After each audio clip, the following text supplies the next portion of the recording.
Breast cancer is the most common cancer among women. One woman found this to be true because she was diagnosed at just 31. Now, our Sierra Shipley joins us now in studio. Sierra, how important is it for women to self-check? Yeah, of course, Andrea Jo, mammograms aren't required until the age of 40. So when Jamie felt something in her breast, she knew she needed to look into it right away. I'm an example of it would never happen to me, and I'm too young. Diagnosed with stage 2 breast cancer, Jamie Skinner was only 31 years old. I didn't, being as young as I was, I didn't want to constantly have in the back of my head it could happen to the other side. And chose to undergo a double mastectomy while also looking towards the future. They were sending us home with shots to start the egg retrieval process. Skinner and her husband knew they wanted kids one day. Chemo and other forms of treatment can affect a woman's reproductive system. They wanted to make sure we can have some eggs frozen.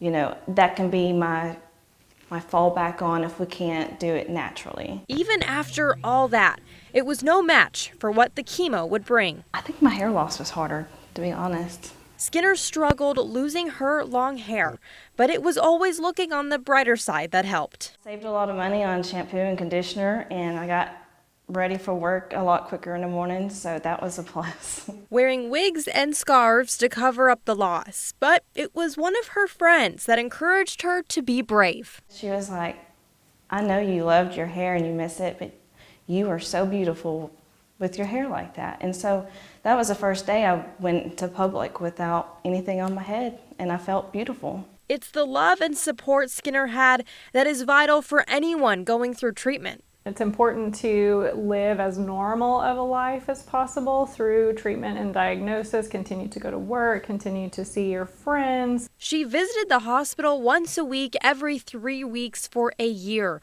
The hospital staff became her second support system. Especially patients like Jamie, where you do see them every day, you take care of them for years and years. They really do become like part of a family, so it affects us just as much as it does them. Now, 2 years later, she's cancer-free.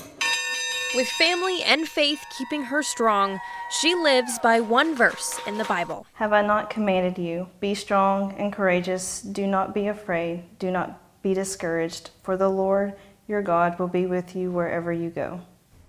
With it being Breast Cancer Awareness Month, we will have a different story to bring each Monday from those in the community who have been affected.